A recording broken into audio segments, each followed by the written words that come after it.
In this video, we're going to cover how to get started with Pinterest and, more importantly, how to optimize every aspect of your account.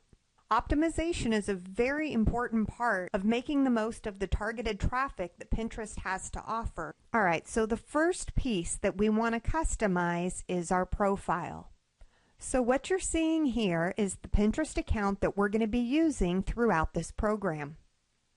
I've customized and optimized much of it, but we're still going to go step by step so that you can see how to do the same. At this point, your account may have nothing more than simply your name right here, and that's quite all right because we're going to go ahead and get started right now with making it your own. Now, to customize your profile, what you're going to do is hover over your name, and you'll see a drop-down menu appear. And what we're going to do is we're going to click on the link that says Settings. This will bring us to the Settings menu where we can begin to edit our profile. Now, it's going to display the email that you used to sign up for Pinterest with. You can either leave it the same or you can change it. And the next thing that you're going to see is Change Email Settings.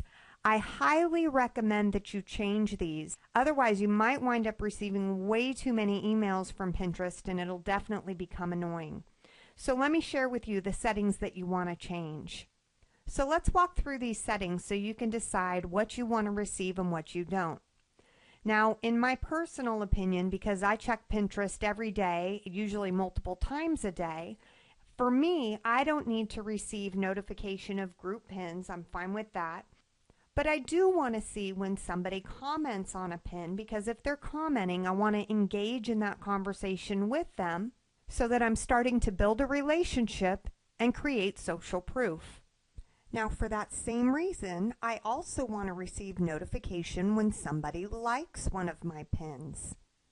Because again, it's another opportunity for me to interact. Now, when somebody repins one of my pins, I do want to see that. We'll talk about why in a little bit. And then I also want to see when a new person follows me so that I can go in and follow them. Now, here's another feature that Pinterest has that I love. You can either receive these emails as they happen, or you can receive one email a day that will give you all of your updates at once. I personally like to receive the once daily, but you can choose whichever one you prefer. Now, for me personally, I also like to receive the emails with the weekly activity. And for right now, I do want to receive news as it relates to Pinterest, especially since they've been making changes to some of their policies, so I've gone ahead and left this on. Now, when you've updated everything and customized your settings how you want them, just click the red button that says Save Settings. And then if you hover over your name and click on Settings again, we'll go back to that main menu. The next piece that we want to address is your first name, last name, and username.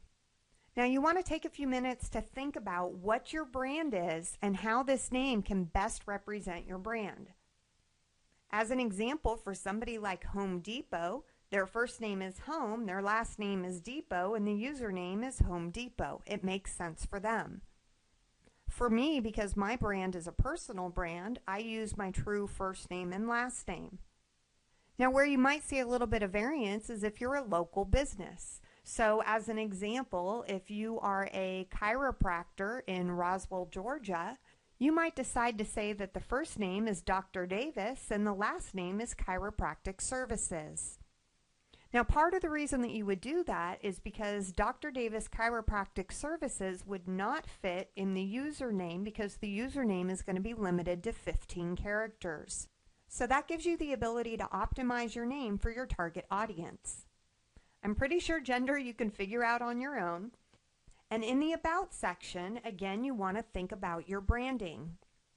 This should include a good description of who you are and what you do, as well as any keywords that are relevant to your niche. One other piece on the About section is that if you are a local business, you may want to also include your business telephone number in that section so that it's easy for people to contact you. Now, for the location, you can either put the city that you're in. You can see that I have traveling the globe because I tend not to sit in one place for very long. Or if you're a local business, you can put your exact street address so that your clients have access to it.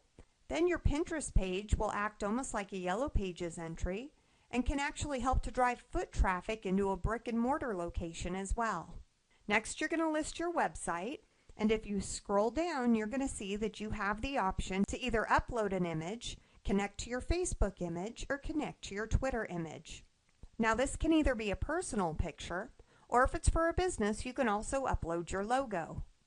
Now, as we scroll down a little bit further, we're going to see that we can link to Facebook, we can add Pinterest to our Facebook timeline, and we can link to Twitter.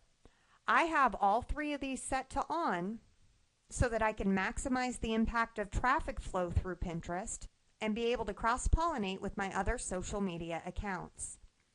Now, here's one that's really, really important. You want to make sure that hide is set to off. If this is on, then you're going to be hiding your Pinterest profile from the search engines, and you're not going to get the value out of your links. So you want to make sure that this is set to off. That's the most important thing. And then click the red button to save your profile. Congratulations, you now have a customized profile for your Pinterest account, and you're ready to start the next step, which is creating boards to go along with your account.